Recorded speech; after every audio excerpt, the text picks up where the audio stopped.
Hello guys, good afternoon. हे हामी चाहिँ हनुमान चल्दिएको ल। आज फर्स्ट टाइम आज हनुमान जयन्तीको दिन हनुमान टक जाँदैछु। कति रमाइलो हुन्छ नि हनुमान टक जानु भनेर त आइयो, तर 2 माइल आएर चाहिँ त्यहाँदेखि उकालो चाहिँ गाडी बेसी जाम भएर चाहिँ हिँडाइ हुँदैछ। अहिले हिँड्दै हिँड्दै अब 2 किलोमिटर चाहिँ रड्डी रमाइलो हुन्छ नि।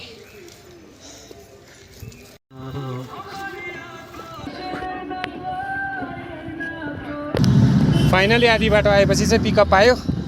पिकअपमा चढाइ हुँदैछ। रड्डी मजा आइदिँदैछ आज हनुमान जयन्तीको दिन चाहिँ पिकअपमा बसेर होइन। डिसब्यालेन्स पनि हुँदैछ घरिघरि। भाइजीको फेरि गाडी हो। भक्तजनहरू फर्किनु हुँदो रहेछ।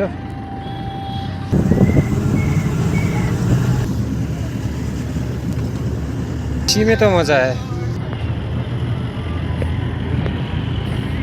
आर्मीहरूको चाहिँ यत्तिको चाहिँ सुविधा हुन्छ, जग्गा जग्गामा आर्मी राखिदिएको छ ट्राफिक कन्ट्रोल गर्नुको लागि होइन। जग्गा जग्गामा चिया पानी। आर्मी जवानों को भी सल्युट है यार। अब चाहिँ पुग्नु आँटे।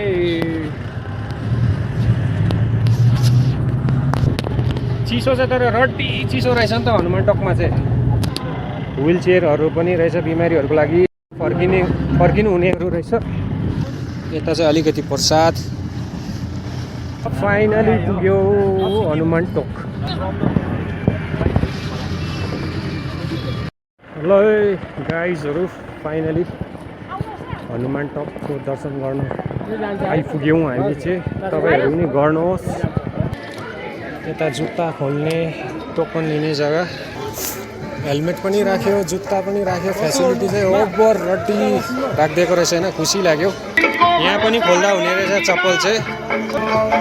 अब यो चाहिँ इन्ट्रेन्स। अब यहाँदेखि चाहिँ उकालै उकालो। जय श्री राम। यतादेखि चाहिँ ओह्रालो झर्ने रहेछ, यतादेखि चाहिँ उकालो जाने। अब उकालो चढाइ हुँदैछ अझै सिँढीदेखि।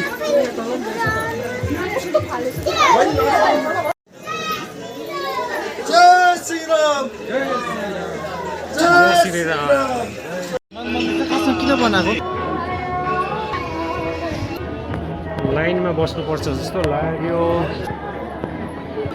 प्रसादहरू खाने जग्गा रहेछ यता बसेर चाहिँ। आर्मीहरूलाई चाहिँ कसम भनेको मान्नुपर्छ यार। यता हात धुने मुख धुने जग्गा। मान्छे लडे जस्तो लाग्यो त हो रहेछ बिचरा। बिहान चाहिँ अझै बेसी भिड थियो होला कि, अहिले चाहिँ अब अलिक बेलुका हुँदै गयो कि, त्यसले गर्दाखेरि अलिक कम्ती रहेछ लाइन चाहिँ। अब चाहिँ पुग्नु आँट्यो। Maintained by black cat division.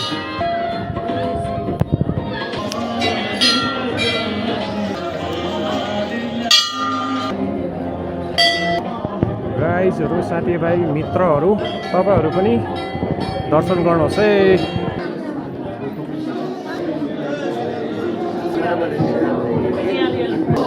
भित्र पस्यो फाइनली। जय श्री राम।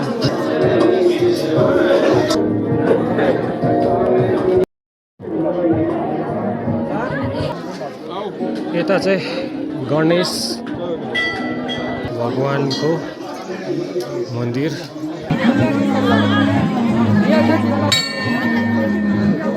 गणेश भगवानको पनि दर्शन गरिहाल्नुहोस् तपाईँहरू पनि। नरियल फुटाउने चाहिँ यहाँ रहेछ। धुप पनि बालियो।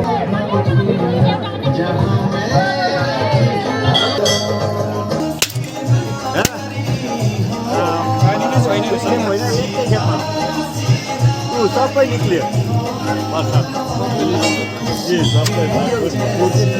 प्रसाद पनि ग्रहण भयो। अब चाहिँ फर्किनुपर्छ। चिसो पनि चिसो, हल्का हल्का पानी पनि पर्नु थाल्यो अब चाहिँ।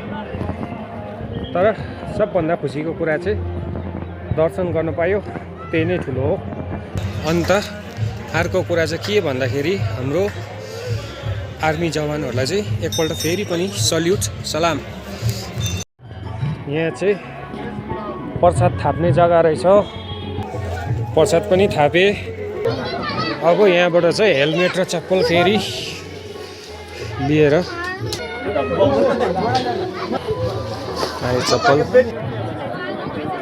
अब चाहिँ फर्किनुपर्छ होला। मेडिकल इमर्जेन्सी सर्भिस होला। आर्मीहरू भएको जग्गामा चाहिँ यति चाहिँ खुसी लाग्छ क्या हो, साफ सुथरा सबै चिज मेन्टेनेन्स ओभर मजा आइदिन्छ क्या हो, कसम भनेको। बिमारीहरूको लागि व्हिल चेयर, हिँड्नु नसक्नेहरूको लागि हो, सब एकदम बराबर मेन्टेनेन्स क्या हो। अब कतिवटा वर्डहरू बोल्नु अलिकति मिस्टेक हुन्छ, त्यति चिप्रो लाग्दैन हो। यहाँनिर फेरि गाडी फसेछ रड्डी पाराले। अब यो दुबोमा चिप्लेर कहाँ ब्याग जान्छ, जान्दैन नि।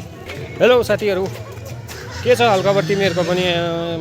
यिनीहरूलाई पनि बिस्किट हो, बर रड्डी रमाइलो भइदिएछ नि त। यत्तिको चाहिँ हुन्छ क्या कसम भन्दैको। त्यही भएर मनपर्छ क्या आर्मी जवानहरू चाहिँ। हनुमान टकदेखि गान्तोक रहेछ 7 किलोमिटर। दिँदैन दिँदैन कि चाहिँ कालिजले होला कि चाहिँ दुम्सीले होला।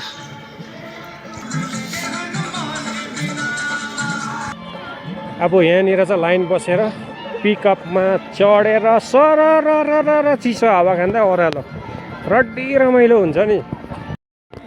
आर्मीहरूले चाहिँ सुविधा चाहिँ यत्तिको चाहिँ दिएको छ नि त। बिमारीहरूको लागि व्हिल चेयरहरू पनि राखिदिएको रहेछ, पाइन ट्रीहरू। चिसोको चाहिँ फेरि अप्ठ्यारो खालको हुन्छ नि त। चिसोले खाएर यो खालके